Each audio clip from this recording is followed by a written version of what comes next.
All right, the last time that we were looking at our government graphic organizer, we ended with theocracy, and we were talking about the types of governments that existed in the ancient world. And things are going to pretty much stay the same until we have the fall of Rome.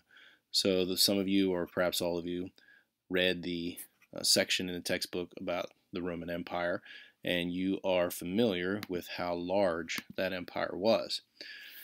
The Roman Empire fell in 476, and basically what that did was it created a bunch of little countries, and those countries all had kings or queens that ruled them. Now, interestingly, the only thing these countries really had in common was their religion. The Roman Empire, before it had fallen apart, had switched to Catholicism, Christianity, basically, but it's what we would later know to become the first Holy Roman Catholic Church. So the Pope, in essence, was the most powerful man in the world because even the kings and queens had to answer to the Pope. If not, the Pope could actually excommunicate not only the king or queen, but an entire country if they wanted to. So you can picture Europe with all of its different countries and different kings and queens, and at the head of that hierarchy would have been the Pope. The countries themselves and the type of government that was dominant throughout an area of time we call the Middle Ages was the feudal system. And this little chart shows you how the feudal system works. You may have learned about this in elementary school. At the top, you had a king, and the king owned all of the land. And just like in the ancient world, during the Middle Ages, the most valuable thing that anybody could have was land, because on the land you could grow food. And of course, food was the most important thing people needed. Underneath the king were the nobles, and the nobles were given pieces of land by the king, and they owned the land then, sort of. I mean, the king could take the land anytime he wanted to, but the nobles often owned the land and their families for generations and generations. In return, the nobles provided the king with knights, and the knights would help protect the kingdom, and of course they served the king and protect him. And then at the bottom of the pyramid, where most people were the peasants, and the peasants worked the land. And of course, then the peasants worked the land, grew the food.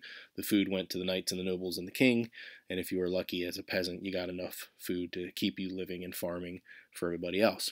And this system worked really well for a long time until we got to a period of time that we learned about right before the Christmas break, and that was a revolution.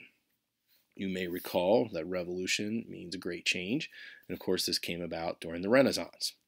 We saw changes in science, technology, and of course, the American Revolution that we had in our country brought back ideas of an older form of government that we already learned about called democracy.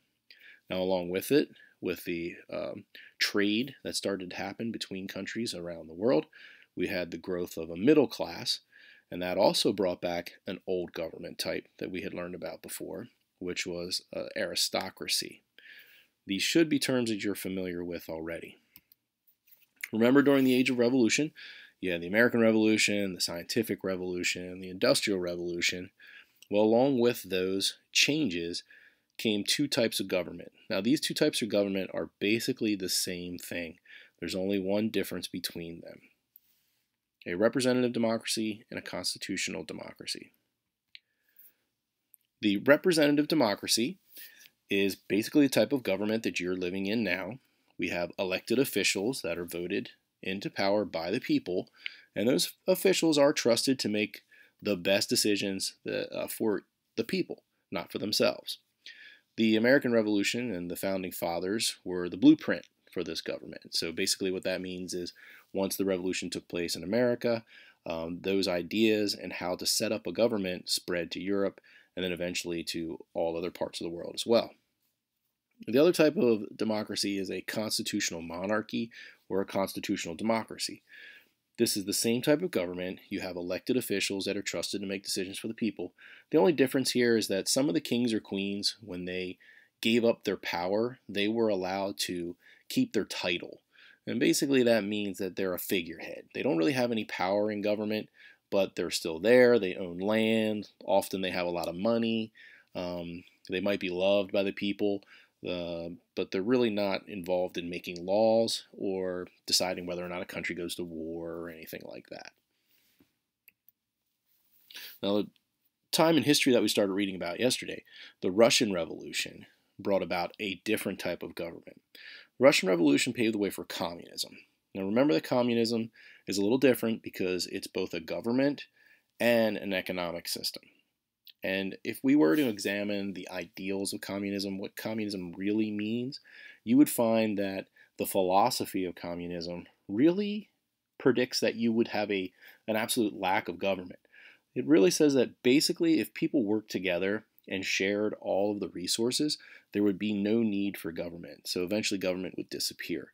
Unfortunately, the way that communism has played out is that it paved the way for some of the worst totalitarian dictators and oligarchies that we've ever seen in history. Now, these people have some very specific scientific names. Totalitarianism, that's a dictator that pushes the limits of his or her power. It enters a new level of government when we're talking about totalitarianism. These people not only seek to rule people, but they want to change the actual culture of the people that they rule. Quite often, it's very egotistical the way that they rule people, and some of the changes that they make can be frightening, can be scary, can be ridiculous. A good modern example of a totalitarian leader would be Kim Jong-un and some of the things that we've seen him do in the country of North Korea. But there are some other great ones, and as I said, they have a very scientific name. I like to call them serious whack jobs of history. I have two of them pictured here. The guy on the left you're probably familiar with, Adolf Hitler, would definitely fall under the category of a totalitarian dictator. The guy on the right you read a little bit about yesterday, Joseph Stalin. You may be surprised over the next couple of days to find out that if we were to put these guys side by side and list their atrocities against mankind, Stalin is probably worse than Hitler. One thing I can point out right away, we know Stalin actually physically killed people. Adolf Hitler, we're not sure. We know he gave the orders to kill people, but we don't know if he ever actually killed anybody or not. Stalin definitely did. An oligarchy. So an oligarchy is kind of like a group of dictators. Usually it's a small group. They make decisions together. They're often a political party.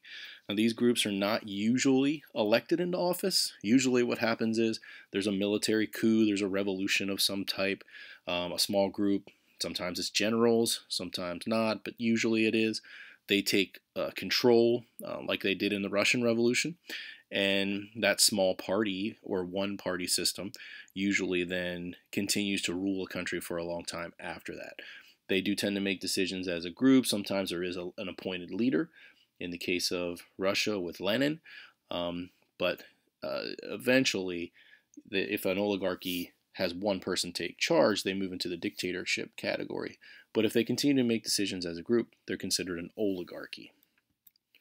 Communist China today would be a good example of an oligarchy. The one-party system in China works pretty well. They do have one elected official as the face of the party, as the so-called leader, but the party itself continues to hold the power. So what's a plutocracy? You might notice that word on your graphic organizer. Plutocracy is an interesting type of government, if it's really a type of government at all.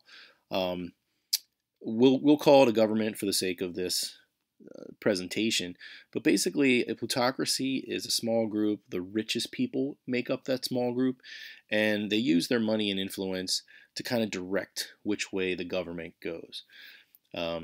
Is that what we are? I have that question in here for you. The United States has received criticism that we are really a plutocracy and not a democracy because the people in our country that have the most wealth tend to have the most power and influence. You might ask yourself the question, can somebody who's poor really become president of the United States? We know in the Constitution it says that if you're 35 and you're born in this country, then you can become president of the United States. But if you don't have any money or any influence, is that really possible? It's a good question to think about. America versus communism. So during this last chapter, section 7.4, I'm going to read a little bit about something called the Cold War. After 1945, the Soviet Union and the United States ceased being friendly with each other. Not that we were ever friendly to begin with, but we did fight for a brief time together during World War II. We entered a period of time called the Cold War. And as you're going to see, America being capitalist, the Soviet Union being communist, we couldn't be more opposite of each other. And this time period, you can see I have it here on the screen for you, 1945 to 1991, was spent really trying to make sure that the philosophy of communism didn't spread further than the continent of Asia for the United States. We never fought directly with the Soviet Union. That's why it's called a Cold War. But we did, both sides, supply weapons to fight the other side in various wars that we were fighting in. An example of that would be Vietnam, when the United States was fighting. Didn't fight Russia directly, but you can bet there were some Soviet weapons being fired at us. So let's look at those economic systems. So we have capitalism. Now this is what we have. Capitalism has private ownership. Basically that means you're free to own land and businesses. It's a free market economy. And what that means is that the market, or supply and demand, determine the value of things. If you have a product and it's wanted by the people, I don't know, let's say the iPhone, well then the cost of that can be very high.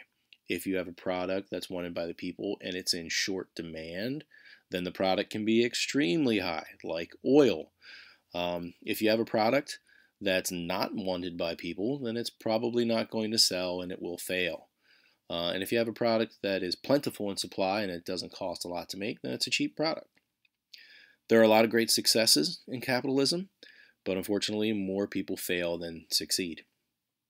The idea of capitalism is if you work hard, you will be rewarded. Anyone with an original idea and a great work ethic can become a financial success.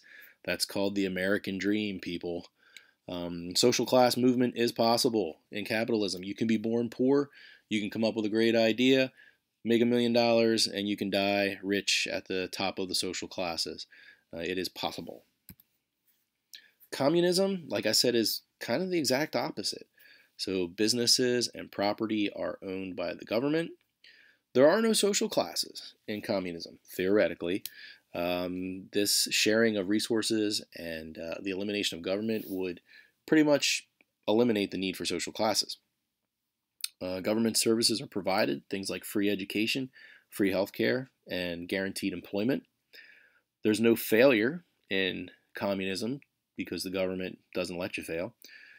However, there isn't really any incentive to work hard either, because you can't really have any movement in the social classes because they say there are no social classes. In reality, all economies are some form of mixed economy, where governments strive to find a balance between free market business and government welfare programs. So a lot of times you'll hear the word mixed economy or socialism. The United States is not 100% capitalist. All right, there are government programs out there like Medicare, like Social Security, that are provided to the citizens. Those are socialist ideas. These programs are supported by taxes paid by the people. So we have elements of socialism or communism, if you want to go that far, in our economy, just like in the countries that were communist. They had some elements of capitalism. They were not purely a system where everybody shared everything equally. All right. That pretty much takes us to the end of the presentation. Remember, this is going to be posted to Canvas for you. And if you have questions, you can go back, check this out. You should study it. You are responsible to know these types of government and these economic systems. You have your graphic organizer. If I went too fast with anything, I apologize. But like I said, you can always go back and look at it again. Thanks for listening. You guys have been a great audience.